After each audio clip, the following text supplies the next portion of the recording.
Je suis dans la joie de vous avoir devant moi et devant vos écrans. Que Dieu vous bénisse abondamment. Et bien aimé, il existe dans la vie des hommes un lieu de croisement, un point de basculement, un rendez-vous avec le divin qui change tout. Plusieurs personnes qui lisent la Bible connaissent l'histoire de Jacob. Amen. La Bible nous parle de Jacob et on va parler de Jacob avant Péniel, pendant et après Péniel. Nous n'allons pas parler de toute la vie de Jacob, mais on va parler de comment est-ce que Péniel a tout changé. Dans la vie de Jacob, qui connaît l'histoire de Bethel? Qui connaît l'histoire de Bethel? Que Dieu vous bénisse. Quand on parle de Bethel, on voit l'histoire de Jacob. Amen. Pour votre information, à Bethel, Jacob n'était pas transformé, mais il était dans la maison de l'Éternel. N'est-ce pas? Alors, en passant, je vais dire à une personne, tu peux être dans la maison de l'Éternel, mais pas changer. Amen. Jacob avant Péniel, un homme béni, mais blessé intérieurement. Nous sommes dans Genèse 27. À partir de 27, nous allons lire au nom de Jésus. Il y a vraiment beaucoup à lire aujourd'hui. Par la grâce de Dieu, je crois que nous allons terminer. Genèse 27. 27. Si la technique peut nous donner l'opportunité de lire Genèse 27, 27. Nous irons jusqu'à 29.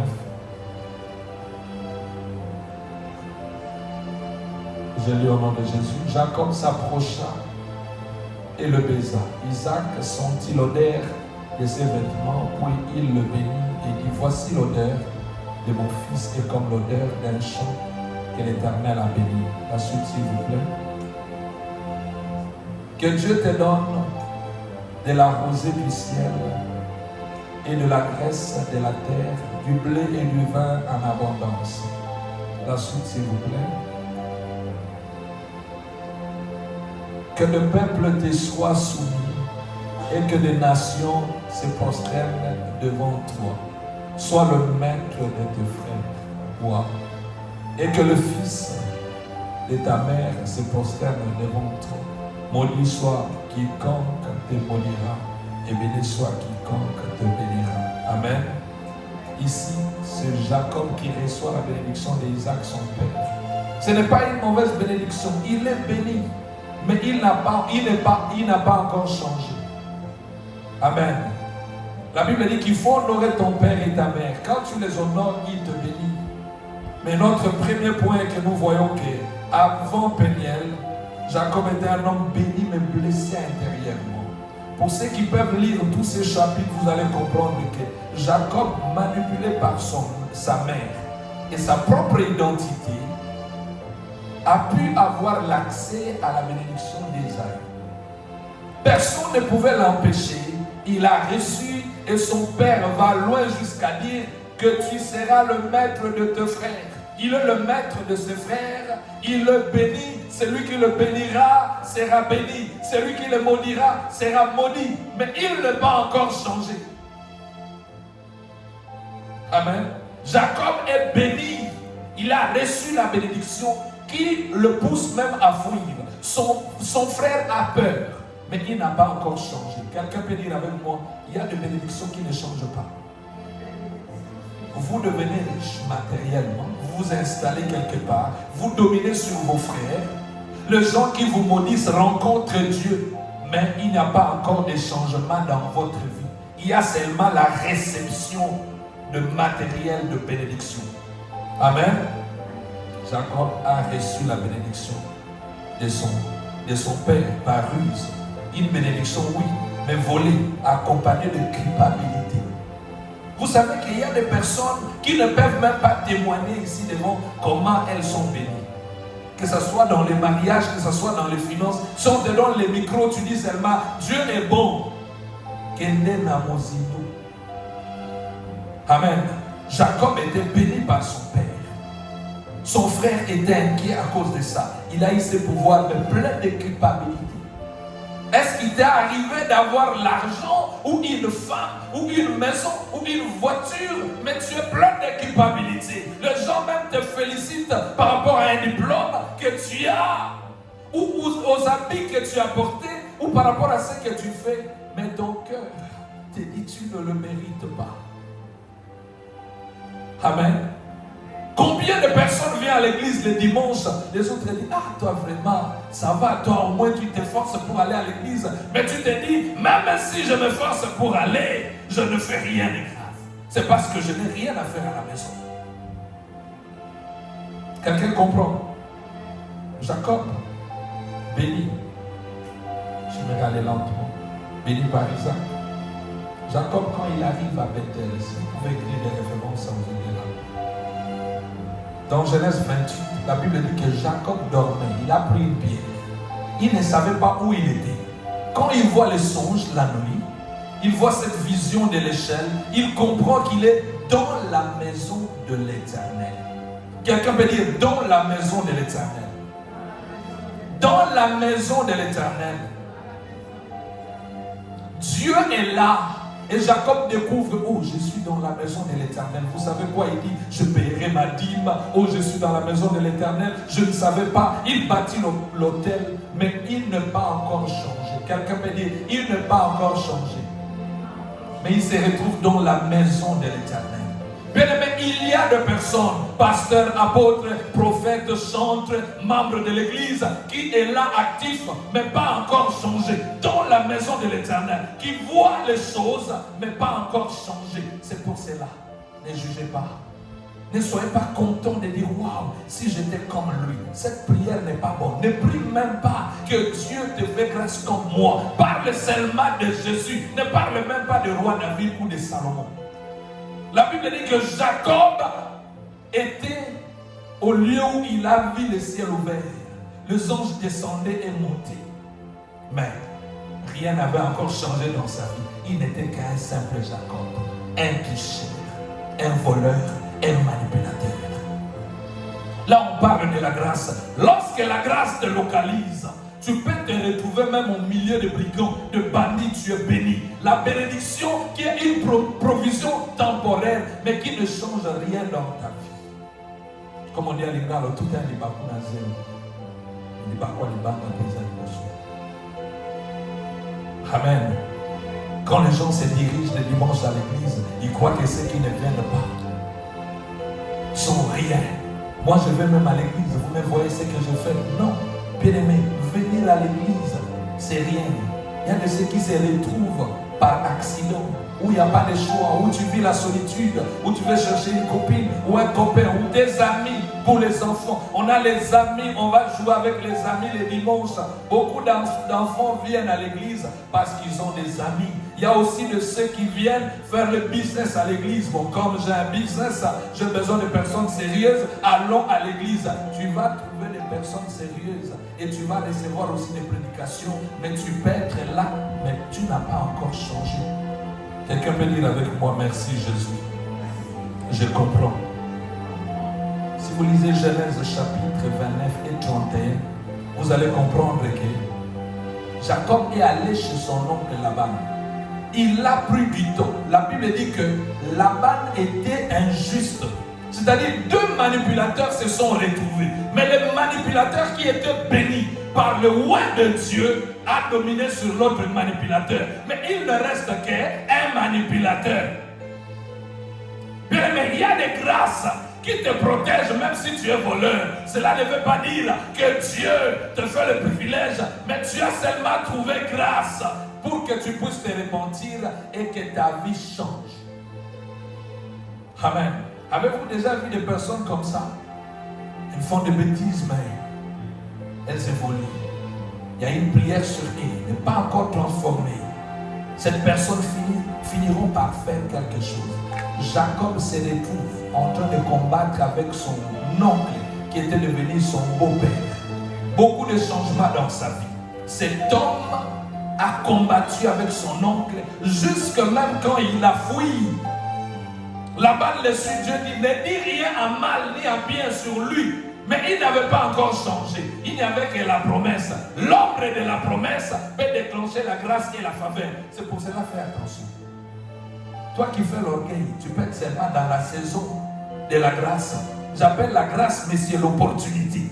La grâce n'est pas la bénédiction. La grâce te donne l'opportunité pour avoir la bénédiction. Quand tu parles de la grâce de Dieu, c'est une mesure que tu n'as pas méritée. Dieu te fait grâce pour que les gens te pardonnent, pour qu'ils t'aiment, pour qu'ils te soutiennent. Mais à un moment donné, tu dois entrer dans la saison des changements pour tisser des relations solides.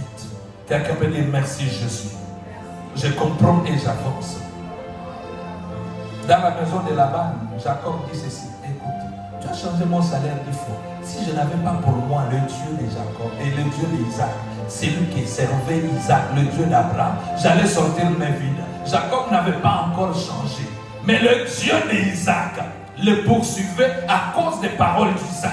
C'est pour cela, bien-aimés, faites attention de familles et de personnes qui sont autour de vous. Si vous avez un bon intercesseur qui prie pour vous, la grâce vous accompagne. La faveur de Dieu vous accompagne. Même si vous n'êtes pas changé, vous verrez la grâce de Dieu. Tu sens vraiment qu'aujourd'hui, c'est fini pour moi. Mais une porte est ouverte. Ce n'est pas chance et l'ogopamba. Ce n'est pas un problème de chance. Il y a une personne qui s'est mise à genoux. Peut-être seulement une fois, qui a dit cet enfant, cette fille, que personne ne touche. Quelqu'un avec moi?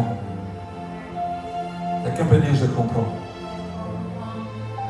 Dans Genèse 32, la Bible dit que Dieu envoie les anges. Tu peux me donner 32, 1 à 2 s'il vous plaît? Genèse 32, 1 à 2. Il y a des gens qui voient les anges. Tu peux voir un prophète qui dit je vis les anges. Obama et l'autre. Il y a des personnes qui ont vu les anges qui n'ont pas changé. Voir les anges ne veut pas dire que tu as vu Dieu. Il y a une différence entre voir l'ange de l'Éternel et voir un ange de l'Éternel et voir les anges. Amen. Le diable aussi c'est un ange. Tu peux rencontrer les anges, il te dit quelque chose, tu ne te souviens pas. Tu n'es pas dans la voie des anges, mais tu les as rencontrés. Les anges peuvent te protéger, comme les anges ont protégé Israël. Israël a traversé à pied sec la mer Rouge, mais un peuple qui n'avait pas encore rencontré Dieu face à face. Quelqu'un peut dire merci Jésus. Dans Genèse 31, la Bible dit Jacob poursuivit son chemin et les anges de Dieu les rencontrèrent. Et le voyant, Jacob dit c'est le camp de Dieu. Et il donna à sceller le nom de Manahim. Il dit les camps de Dieu. Bien aimé, tu peux voir les camps de Dieu. Tu peux te retrouver dans les camps de Dieu. Mais tu n'as pas encore changé. Parce que le changement, c'est une décision. Dieu ne force pas quelqu'un. Lorsque Dieu déverse sa grâce, il te donne l'opportunité. Et toi, tu dois prendre une position. Quelqu'un peut dire avec moi, prendre une position. Jacob a avancé avec Dieu. Mais il devait voir Dieu face à face. Amen. Il y a des personnes que nous connaissons, mais qu'on n'a pas encore vu face à face. C'est pour cela que vous voyez des déceptions dans la vie. Tu connaissais quelqu'un, vous marchez ensemble, tu ne connaissais pas la personne, tu voyais seulement sa voix. Les jours où vous allez vous regarder face à face, tu es déçu parce que tu as découvert une personne qui n'est pas dans la même direction que toi. Bien-aimé, le changement a pris place à Péniel, pas à Bethel, pas à Manahim, pas chez Laban, pas parce qu'Isaac, pas lorsqu'Isaac priait. Le changement a eu place à Péniel. À Péniel, Jacob avait tout sauf le changement. Jacob avait déjà enfant, il avait déjà argent, il avait déjà serviteur, il avait déjà brebis, il avait bélier, il avait tout. Il avait déjà pour lui le Dieu d'Isaac qui combattait pour lui. Mais Jacob n'était pas encore changé. Quelqu'un peut dire avec moi, le changement est important. Bien aimé, le changement amène la stabilité. Tu peux avoir beaucoup, mais instable dans la vie. Tu peux avoir le nom de l'Éternel avec toi pour faire fuir les démons. Mais le retour des esprits existe. Quand tu chasses les démons et que la porte est ouverte, ils rentrent. Mais lorsque tu rencontres Dieu face à face, il y a ce qu'on appelle le one-on-one. Amen. Avec Dieu face à face. Jacob était face à face avec son père Ésaü. Il était face à face avec ses femmes. Il était face à face avec son beau-père. Il était face à face avec toute personne. Il était dans la maison de l'Éternel. Il a vu les anges descendre et le camp. Mais il devrait rencontrer l'Éternel face à face. C'est là que lui-même dit, j'ai vu l'Éternel face à face. Quelqu'un peut dire merci Jésus. La Bible dit que pour que deux personnes restent face à face, il faut que vous restiez à deux pour vous découvrir face à face. Parce que s'il y a plusieurs personnes, tu vas être toujours en distraction. Cette nuit-là, ce soir-là, Jacob a décidé, il dit aux femmes, écoute, il y a un temps pour mariage, mais il y a un temps pour face à face. Je vais rester un peu seul. Dans la vie, des fois, il faut choisir des moments où tu restes seul. Comme tu vas dans le miroir, même si tu aimes ton mari, ta femme ou tes enfants, tu ne peux pas regarder le miroir pour eux. Bien-aimé, si tu ne me crois pas, mais la personne même à côté de toi, tu regardes son visage dans le miroir, tu ne verras pas la personne correctement. Dans le miroir, c'est une personne qui regarde son visage clair. Et quand vous regardez dans le miroir, vous ne voyez pas le visage comme dans la position où vous êtes renversé. Jacob a dit, écoutez, femme, travaillez, brebis, bougez un peu. Il y a un temps où l'homme entre dans la tombe seul. Il y a un temps aussi où l'homme doit rencontrer Dieu seul. La Bible dit qu'il est resté seul. Il avait peur. Béni, mais il avait peur. Il avait la pression sur lui, mais il avait le travailleur. Avez-vous compris qu'il y a des personnes qui ont tout ce que vous cherchez, mais ils n'ont pas la paix? Il y a des personnes qui ont femmes, enfants, maison, voiture, santé que vous cherchez. Mais ils n'ont pas la paix la nuit. Ils ne dormaient pas. Jacob ne pouvait pas dormir. Les gens le voyaient béni. Son beau-père ne pouvait pas le toucher parce que Dieu l'avait interdit. Malgré que Dieu interdisait les gens à toucher Jacob, Jacob avait toujours peur. Est-ce qu'on se comprend? Quelqu'un veut te toucher, Dieu le gronde. Mais toi, tu as toujours peur. Bien-aimé, lorsque tu n'as pas réparé quelque chose dans la vie, ton passé te rattrapera. Quelqu'un peut dire avec moi, ton passé te rattrapera.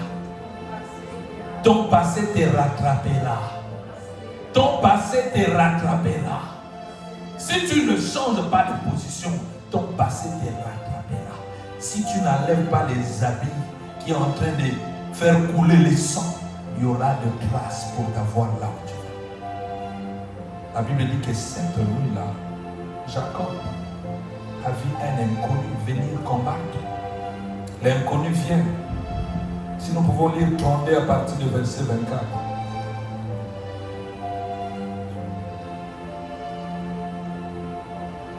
À partir du verset 24. Merci. Jacob demeura seul, alors un homme lutta avec lui jusqu'au lever de l'aurore. 25. Voyant qu'il ne pouvait le vaincre, cet homme le frappa à la moiture de la hanche, et la moiture de la hanche de Jacob s'est démise pendant qu'il luttait avec lui. Verset 26. Il dit, laisse-moi aller, car l'aurore s'élève. Et Jacob répondit, je ne te laisserai point aller, que tu m'aies béni. Verset 27. Il lui dit, quel est ton nom? Et il lui répondit, Jacob. Verset 28. Il dit encore, ton nom ne sera plus Jacob, mais tu seras appelé Israël, car tu as lutté avec Dieu et avec les hommes, et que tu as été vainqueur. Continue verset 29. Jacob l'interrogea en disant, fais-moi, je te prie, connaître ton nom. Et il répondit, pourquoi demandes-tu mon nom? Et il le bénit là. Verset 30. Jacob appela ce lieu du nom de Péniel. Car, dit-il, j'ai vu Dieu face à face et mon âme a été sauvée. J'ai vu Dieu face à face et mon âme a été sauvée. Je parlais avec Dieu. Je fais une repentance sincère et mon âme a été sauvée. De quelle transformation ici nous parlons? Après avoir vu Dieu, Jacob n'a pas été transformé seulement dans le spirituel. Comme plusieurs membres de nos églises nous trompent actuellement. Oh, je suis spirituel, Dieu est esprit, ne me juge pas, tu ne connais pas ma relation avec Dieu, vous le mensonge. Quelle relation tu as avec Dieu, on ne voit pas l'extérieur. Oh papa, tu peux prier, ne veut pas dire que tu es transformé ou tu as changé. Je vais à l'église, je paye la dîme, c'est rien, tu payes les taxes. C'est par force aussi que tu le payes. Parce qu'en réalité, plusieurs personnes ne veulent pas payer les taxes. On le paye parce que le gouvernement nous impose. Si tout dépendait de nous et que cet argent devait venir chez nous, on allait payer difficilement les taxes. Jacob, transformé. Comment est-ce que Jacob est transformé? Jacob n'est pas seulement transformé dans l'esprit, même dans le physique. On continue le verset 31. Le soleil s'élevant, lorsqu'il passa Péniel, Jacob boitait de la hanche. Verset 32. C'est pourquoi jusqu'à ce jour, les enfants d'Israël ne mangent point les tendons qui à l'emboîture de la hanche, car Dieu frappa Jacob à l'emboîture de la hanche du tendon. Bien aimé, lorsque Jacob a combattu avec Dieu, il est sorti vainqueur parce qu'il est devenu une personne avec un handicap. Le changement a eu place dans la vie de Jacob. Celui qui vient en Christ devient une nouvelle créature. Les choses anciennes doivent tomber. Jacob était une personne qui avait des vitesses de le ventre de sa mère, de vitesse pour tricher, pour tromper. Et cette vitesse devait s'arrêter lorsqu'il a rencontré l'Éternel face à face. À Péniel, c'était le lieu de transformation. Lorsque Jacob va parler avec Dieu face à face, il doit voir l'identité de Dieu. Quelque chose doit mourir en lui, de l'intérieur vers l'extérieur, de l'extérieur vers l'intérieur. Jacob devient faible dans la chair, il devient fort dans l'esprit. Qu'est-ce qui a changé dans ta vie depuis que tu viens à l'église? Ce qui a changé, que tu as connu le verset et tu sais maintenant prier. Quelqu'un peut dire merci Jésus. Je comprends. Les changements depuis que tu es à l'église et que chaque fois tu lis un verset, tu retiens les versets. Tu peux réciter les versets, tu peux encourager les autres par ces versets, ce qui n'est pas mauvais. Mais est-ce que le verset que tu as lu t'a changé? La Bible dit que le combat de la nuit a transformé l'identité de Jacob le matin. Est-ce que le combat de cette année a changé quelque chose dans ta vie? Lorsque tu fais le make-up, on voit même temporairement le changement de ton visage. Mais lorsque tu lis la Bible, on ne voit pas le changement de ton comportement. Mais on entend une personne éloquente en train de nous parler de ce qui est écrit. Jacob connaissait Bethel. Il dit, je suis passé ici, mais vide. Un bon témoignage. Je suis passé ici, mais vide. Je n'avais que le bateau. Je suis rentré avec cette armée.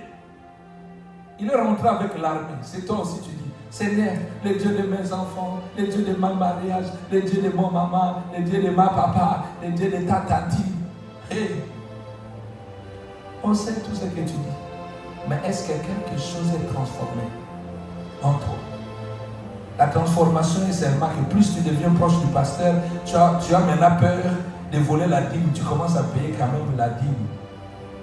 Parce que tu as peur du pasteur, tu le respectes, tu n'honores pas Dieu. Parce que, mais lui aussi, il travaille beaucoup pour nous à l'église, on doit commencer à amener l'offrande. C'est ce que tu as fait comme transformation. Il faut fêter. Est-ce qu'il y a changement dans ta vie? Jacob n'est pas handicapé temporaire. La Bible dit qu'Israël ne pouvait même plus manger les animaux qui avaient le même problème que Jacob avait. Bien aimé, lorsqu'on devient un chrétien, on rencontre Jésus, quelque chose doit mourir à nous. La vitesse qu'on avait avant, il y a des croyants même qui ont des faces. Oh non, vous ne connaissez pas ma face. Hein? Un jour, je vais vous montrer ma face B. Quand tu as face B, tu as aussi face A. Et là, il faut chercher pour le mot qui est dit avec face B sur l'antenne A. Il y a des chrétiens, écoutez bien aimés, les changements dans ta vie ne t'empêchera pas de tomber dans le péché. Quelqu'un peut dire amen. Les changements dans ta vie ne t'empêchera pas de tomber dans le péché. Parce que tu as encore la chair. Dans la chair, tu n'as pas encore atteint la perfection. Nous tendons vers la perfection. C'est pour cela la Bible dit, cette fois les justes tomberont. Ils tomberont. Mais la parole va le relever parce qu'ils ont changé. Ce n'est plus ce qu'ils confessent, mais c'est ce qui le combat de l'extérieur qui le pousse à tomber. Mais est-ce que toi tu tombes ou tu es handicapé physique, spirituel? Il y a des personnes qui sont frères et sœurs rapides à l'église. Ne change pas hier, aujourd'hui ne change pas. Je crains que demain, vous ne changez pas aussi parce que vous n'avez pas l'intention. La Bible dit que cette nuit-là, Jacob devrait parler face à face avec Dieu. Mais lorsque tu es face à face avec Dieu, qu'est-ce que tu donnes comme identité? Dans Genèse 27, il dit à son père, c'est moi Ésaü, ton fils. Isaac dit, mais j'entends la voix. Qui c'est Isaac? C'est Isaac, pardon, c'est Jacob. Mais lorsque je touche la peau, je suis dans la confusion. Vous savez qu'il y a des gens qui ne peuvent même pas nous parler parce qu'ils sont dans la confusion. Je vois un chrétien, mais c'est un sorcier qui parle ou une sorcière. Je vois un pasteur devant l'église, mais celui qui parle, ce n'est pas un pasteur. Je vois une sœur à l'église qui chante et qui intercède. Mais lorsque je l'approche, c'est autre chose. Je vois du piment, mais lorsque je vais manger, c'est la tomate. C'est ce qui était Jacob. Un homme éloquent, très sage, comme vous et moi, à l'église, très actif. On ne voit plus dans vos réseaux sociaux n'importe quoi. Vous aimez seulement critiquer les autres parce qu'ils ont mis frère Fali, parce qu'ils ont mis frère Arkeli, parce qu'ils ont mis... Mais est-ce que vous avez changé? Ou bien vous n'êtes qu'un manipulateur? Jacob était un manipulateur. Il savait comment manipuler. Il a eu le soutien de sa mère. Il avait la connaissance de la parole de Dieu. Mais il n'était pas changé. Jusqu'au jour où il vient à Bethel. Il dit, c'est moi Jacob. Ce n'est plus Isaou Jacob. Quelle est ton identité? Quelle est ton identité? Est-ce que tu as besoin de changer? Il y a quelqu'un qui m'a appelé quelques temps passé pour me tromper et demander la prière. Qui t'a ensorcelé? Avec des larmes. Avec des larmes. Non.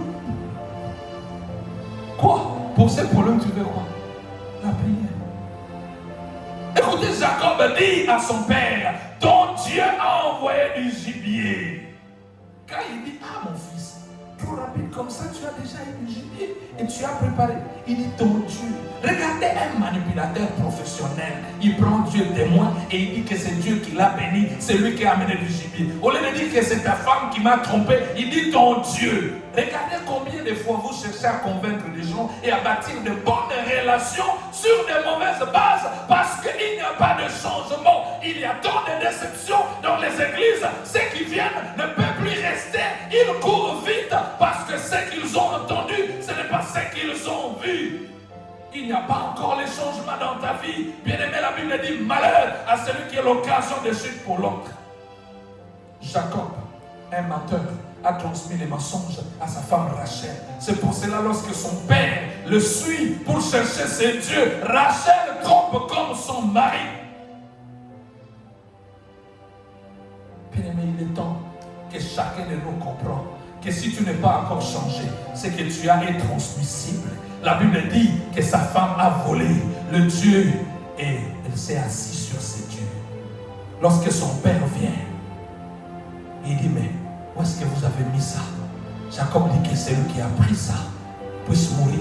Il ne savait pas qu'il avait l'autorité sur sa bouche pour tuer celui qui l'aimait, à qui il avait transmis la sémence de mensonges. Bien aimé, lorsque tu n'es pas changé, le monde acclame pour toi, mais tu transmets les mensonges et cette malhonnêteté et cet esprit à ta femme, à ton mari, à tes enfants. Un jour, jour, ta production fera des scandales. Tu ne sauras pas arrêter le dégât que tu commets. Il est temps que tu rencontres Dieu face à face et que tu prends la décision de changer. Pour changer, la Bible dit, vous connaîtrez la vérité vous rendra libre. Jacob tabassait toute la nuit, comprend qu'il faut présenter son identité. Tu peux tromper tout le monde, mais pas ta propre conscience. Oui, tu peux me tromper, je suis ton pasteur. Tu peux tromper ta mère, tu peux tromper les réseaux sociaux, mais tu ne tromperas pas ta conscience. Jacob savait qu'il était béni, mais il devrait changer son nom, il devrait changer son identité. Je sais que tu chantes, je sais que tu pries, je sais que tu prêches, je sais que tu es modèle, mais tu le sais que tu es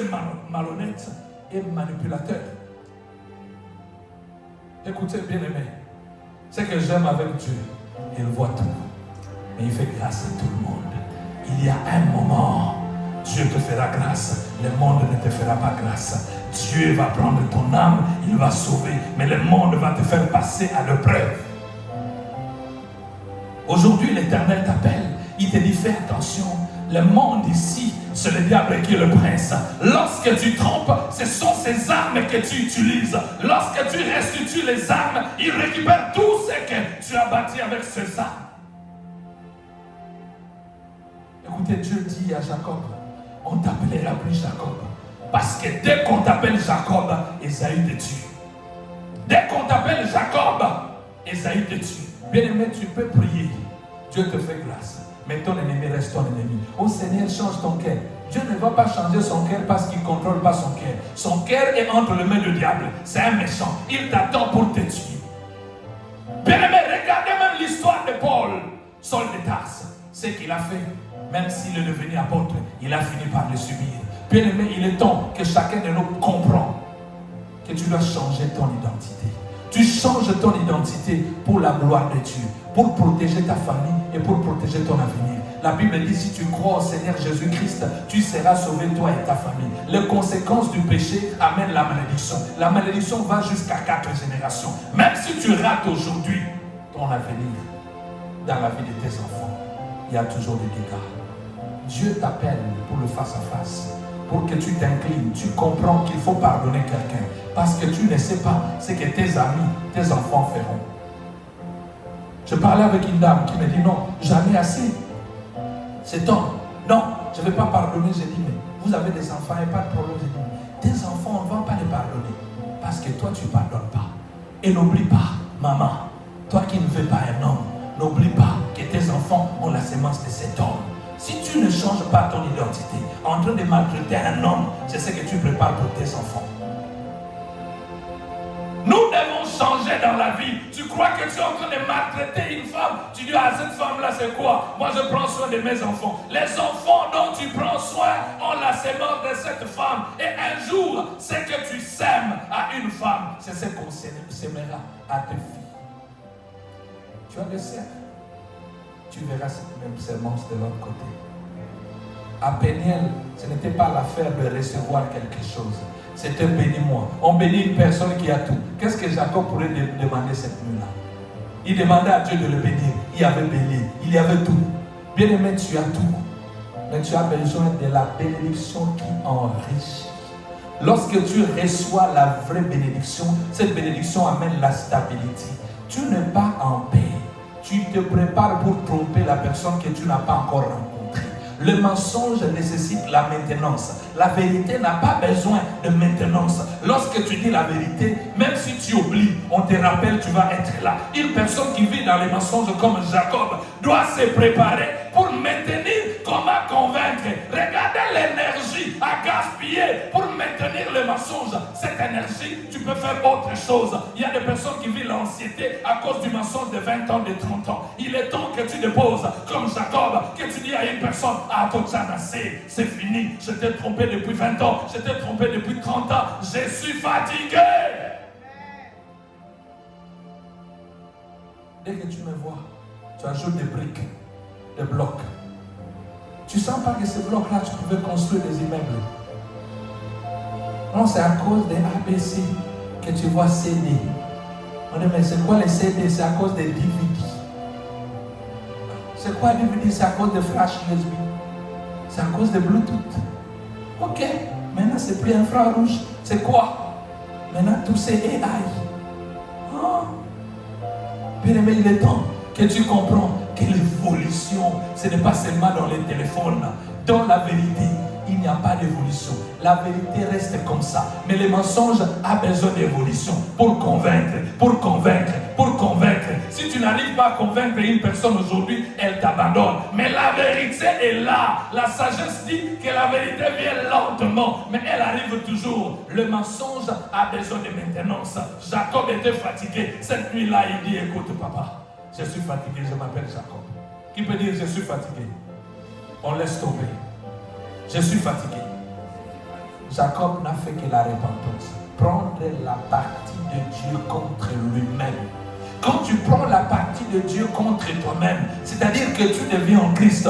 Toi en Christ, Christ en toi. Christ en toi, espérance de la gloire. Espérance de la gloire de Dieu. C'est-à-dire que tu dis, Seigneur, je vais mourir pour que tu habites ici. J'ai besoin de l'adaptation dans cette BM, mais c'est moteur de Toyota parce que je veux la facilité. Tu dis, ce corps ici doit mourir. J'ai besoin de toi, Jésus. Prends la place ici. On va aller lentement. Je veux seulement que le fruit de l'esprit commence à me conduire dans cette lenteur et patience, précision, détermination.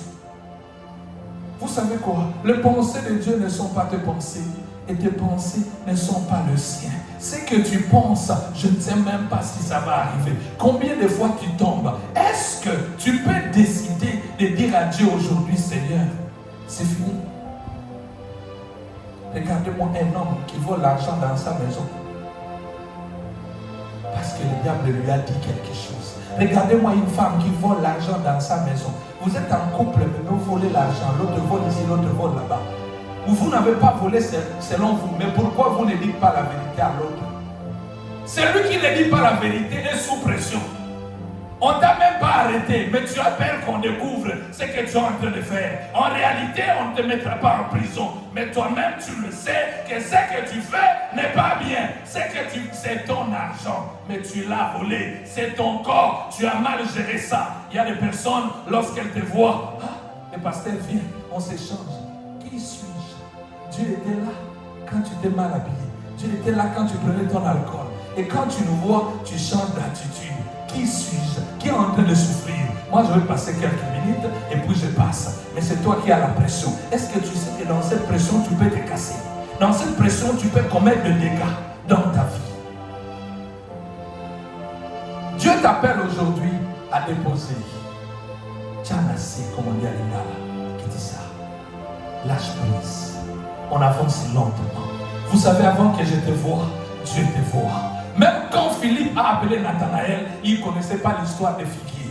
Mais Jésus connaissait. Quand ils sont venus, il va découvrir que Jésus l'avait vu. Avant qu'il invite quelqu'un vers Jésus, Jésus voyait déjà la personne et tout ce que la personne faisait. Donc avant que tu viennes à l'église, c'est Dieu qui a donné la possibilité que grâce à la grâce, tu viens à l'église. Il n'y a rien qui va te surprendre ici parce que rien ne se passe sans que Dieu en soit l'auteur. Avant que vous venez ici, Dieu avait su vos prières. Il connaît vos problèmes. C'est pour cela aujourd'hui, je n'ai pas à te convaincre pour te dire que tu as les micro-ondes, pour te dire que tu es le fils de terre, pour te dire que tu es né telle place. Tu connais ton identité. Ton péché, je n'ai pas besoin de te donner la prophétie sur quelque chose que tu connais. Dieu te parle de choses cachées. C'est pour cela, dans Jérémie 33, il est écrit, demande-moi, je vais te révéler les choses que tu ne connais pas. Jacob connaissait qu'il était manipulateur. Quelle prophétie donnait à Jacob? Quelle prophétie donnait à Jacob? Quelle prophétie te donnait? Tu cherches le problème de ta vie, tu le connais. Dieu dit, je connais tes œuvres, je connais tout ce que tu fais. Mais où est le premier amour?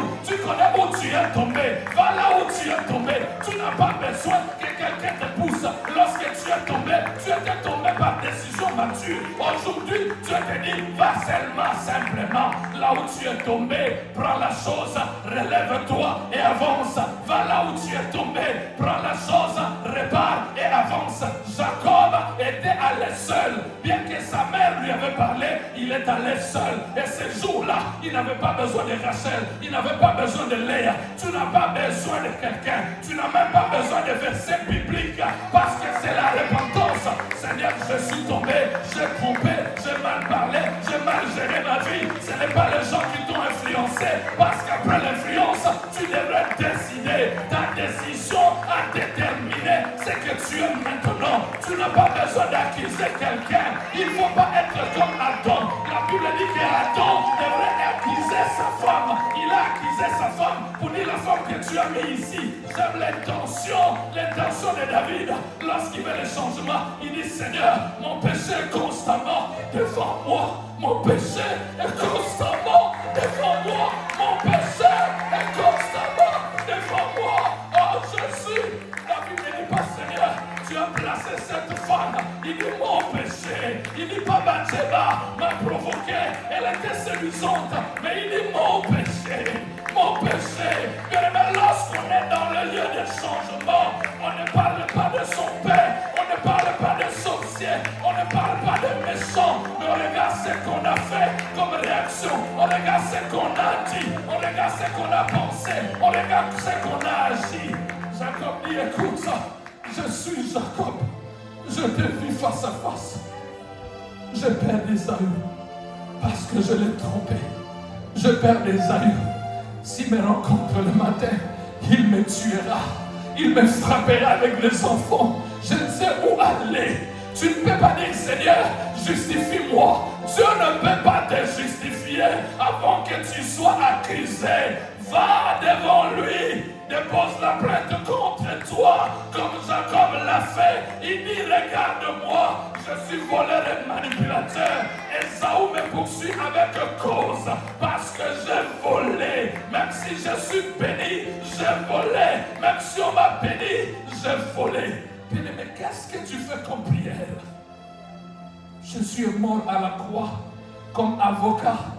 L'avocat ne défend pas celui qui est non coupable.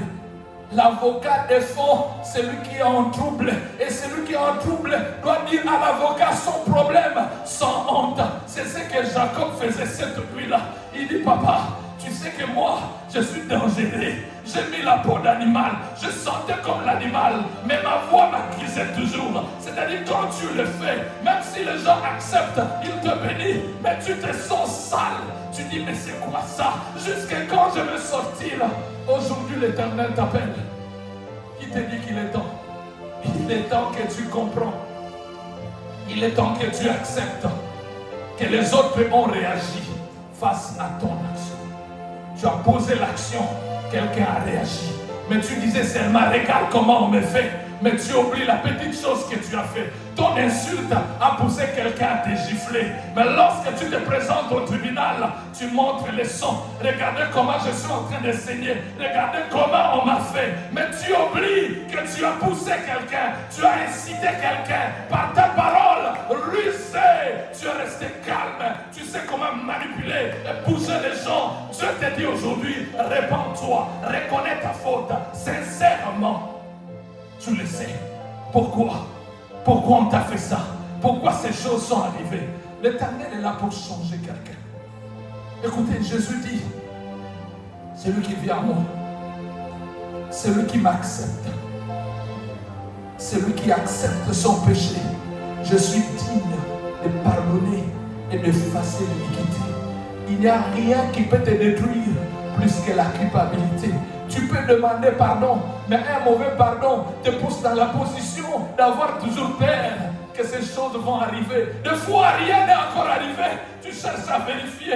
Est-ce que c'est vraiment les conséquences de ce qui est arrivé? Bien aimé, quand on se répand, la culpabilité part.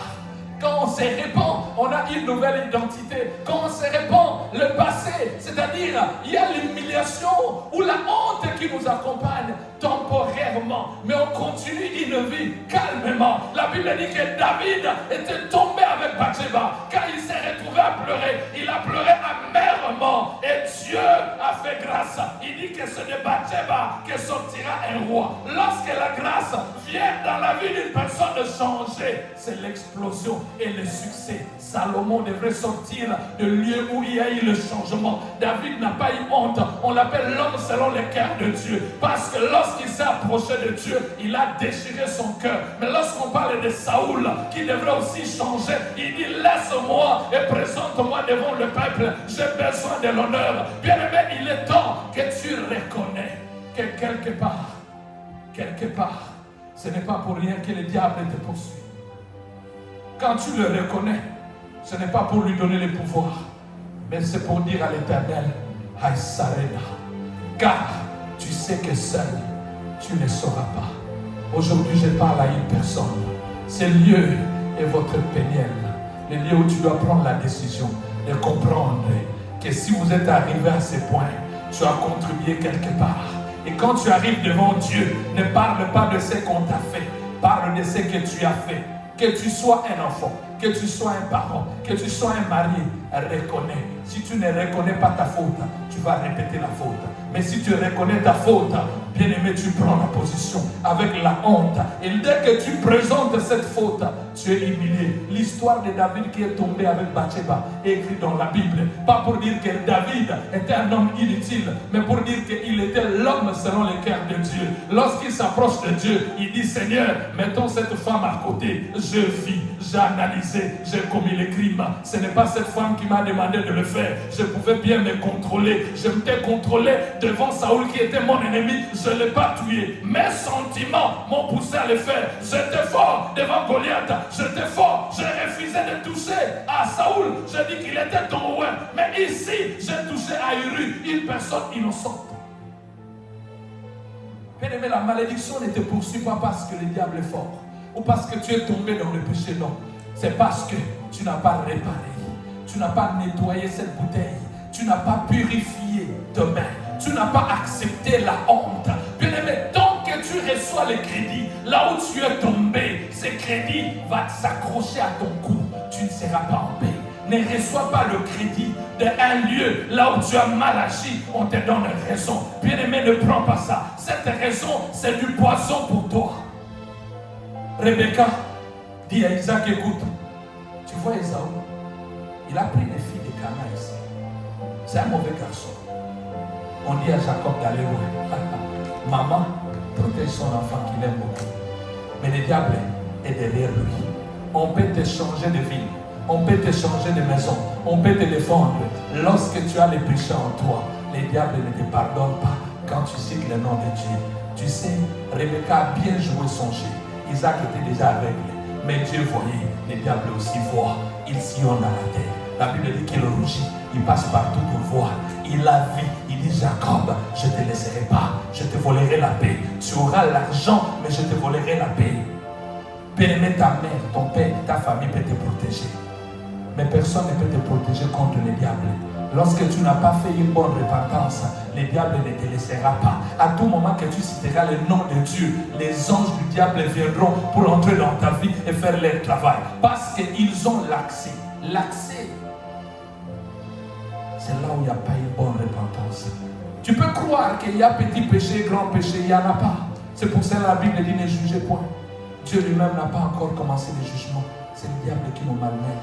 Je parle à une personne. Il est temps que nous terminions ici. On peut terminer ce culte sans contrôler autre chose. Ce qui est important, c'est le changement.